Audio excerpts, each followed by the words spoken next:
Assalamualaikum warahmatullahi wabarakatuh. Terima kasih, selamat bergabung di Budian Channel. Bertemu kembali kita pada pelajaran pendidikan agama Islam dan budi pekerti di kelas 11 ini. Masih pada materi menapaki kehidupan yang benar bersama Kitabullah. Kita masuk bahasan kita yang pertama, yaitu perbedaan Al-Quran dengan kitab suci lainnya. Yang pertama adalah Al-Quran menjadi satu-satunya kitab suci yang masih utuh dan dijamin keasliannya. Hal ini dikarenakan setiap kali wahyu atau ayat atau surah yang turun langsung disampaikan Nabi kepada sahabatnya untuk ditulis dan dihafalkan. Nabi juga menyebutkan di mana ayat atau surah yang baru diwahyukan itu harus diletakkan. Kemudian setiap bulan Ramadan, seluruh bagian Al-Quran yang sudah diturunkan diperiksa dan ditetapkan ulang oleh Nabi SAW bersama malaikat Jibril. Sebaliknya, kitab suci lainnya sudah tidak utuh, tidak ada naskah aslinya dan mengalami banyak perubahan, penyimpangan dan pengurangan sekaligus penambahan. Yang kedua, Al-Quran menjadi satu-satunya standar yang paling layak untuk dijadikan sebagai pedoman kebenaran bagi umat manusia karena mengandung kebenaran mutlak yang bersumber dari Allah Subhanahu wa Ta'ala. Hal ini dapat dikaji dengan isyarat ilmiah yang dikandungnya, semakin terbukti kebenarannya. Misalnya penciptaan alam semesta dalam 6 hari atau periode. Matahari yang memancarkan sinar sementara cahaya bulan adalah cahaya pantulannya. Selanjutnya yang ketiga, Al-Quran adalah satu-satunya kitab suci yang ditulis sejak masa turunnya dan dihafalkan oleh ribuan bahkan jutaan umat manusia.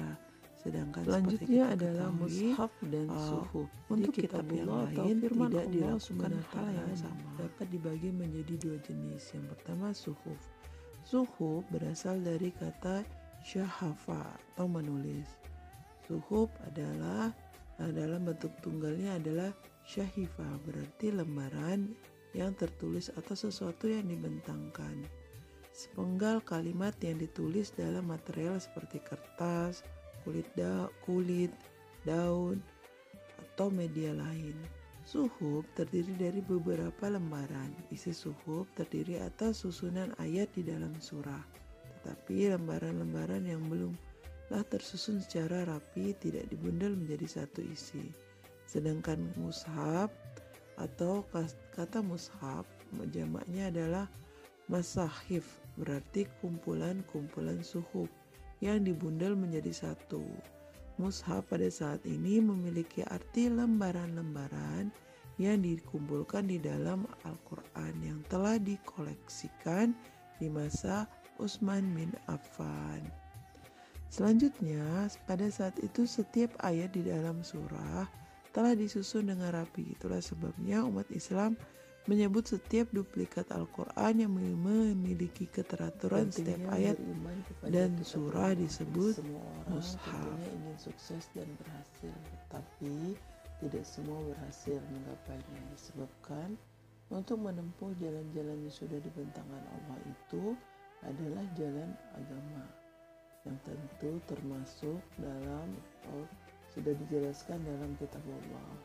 Jadi jika seseorang atau anak-anak ibu ingin sukses menjadi seorang pelajar, tentu harus disiplin mentaati aturan, rajin belajar, dan menghindari kemalasan dan kecurangan. Begitu juga bagi karyawan atau pegawai, harus memiliki kompetensi unggul, dapat dipercaya, dan bertanggung jawab terhadap tugas pokok dan fungsinya. Semakin sulit jalan yang akan dilalui, semakin besar kesuksesan yang akan diraih. Itu hukum sunnatullah yang harus kita ikuti. Meskipun jalan-jalan itu ada yang rinci dan ada pula yang masih umum dijelaskan dalam Al-Quran.